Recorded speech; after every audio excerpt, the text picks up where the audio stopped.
Hey Nimesh, sorry for the delay on this. I think we talked a lot about just how to hold the instrument, dealing with this not in like this position or this position that creates distance behind the fretboard, or feeling like thumb over the top has to be like hardcore thumb over the top. Just facilitating, and what you've been doing is something more like that, where the guitar's over there and we want it, chilling out like that. That was what was making you feel like you had to go across your body unusually to play up around the 12th fret so far. So there we go. Those are the general themes we touched on, I believe. We were like that. So, and then was the issue with getting to there and actually landing on the fret itself. So anywhere right in the middle is going to work. Right up against the other side of the fret's going to work. But yeah, so I would focus on just going. You don't have to do the first thing to be allowed to go. And that was the bit you were having more trouble with. So there we go. And so on from there. I don't really know if we went over anything else. I apologize if I've forgotten if we did. But I do believe that is the entirety of what we talked about during the lesson was technique stuff as it related to Brown Eyed Girl. That said, if I am incorrect about that, please shoot me an email back and say, hey, Spacey Musician, we did song X, so please provide me video Y, and I will totally do so, and I will do it promptly. Again, sorry for the delay. My software decided to jam me up there for a little bit. And hopefully anything else we worked on was more visual, structural, as opposed to a song, otherwise I'd remember it. We had the bar chord conversation. There it is. So, while we're at it, so we know some note names on these two strings, and like we talked about, the key step is randomization, just thinking of it as a geography test, not a deductive reasoning problem.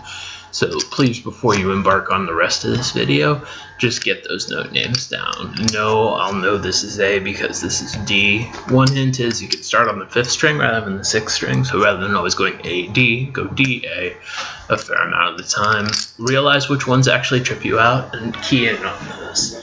You're unlikely to keep forgetting G and C right off the bat. So you could also just DQ those and think of 5th, 7th fret as being where you're focused. The reason we pick those notes is because we can play every major and minor chord just knowing those landmarks. And what we meant again by landmarks is that here's A, so we can find A sharp. Here's A, so we can find A flat. And then our bar chords are variations on E. Like here I'm playing a G bar chord, making an E shape and being human capo. And our thumb's got to be in classical position. We got to be out in front of the instrument. We've got to use this part of our finger to do it. And then if I wanted to make that into G minor, human capo, like that, minor.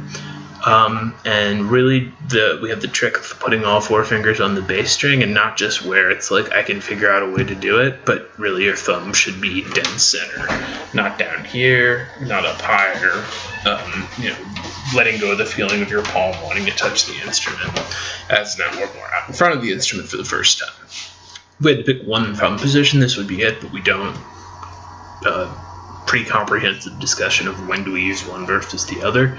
Classical thumb position, the one we're in right now, bar chords, and stuff with reaching in it, that would be impossible in this position. Thumb over top, expressive things with bends in them that we need this extra leverage, and first position, open chords. Cool. So now we got our A chords. Here's an A. And that's the highest degree of difficulty one, where you really just have to wedge your ring finger in the way it doesn't usually bend. People feel like they have various degrees of flexibility in that initially, but it's mostly just that it's unfamiliar, and you have to wedge your hand into that position really forcefully. And what we want to, what it seemed like the biggest thing for you was you were actually doing it such that you weren't even touching the 2nd string, the B string. So don't. Don't like things like, I'll use 2 fingers and so forth. Just wrestle with this. It's the first time you've been in this position. and it's higher degree of difficulty than the other 3 bar chord shapes. So we were like E and E minor shape, A and A minor shape. So the chord C minor here, that's C, which just like G minor, there's no first position version of. I'm making an A minor shape out in front of my human capo. Great, so you might, just internalize those obviously and work on the technique, and you might give yourself like a pop quiz. You can just be like, A flat minor, pick random shit, and show yourself how to do it.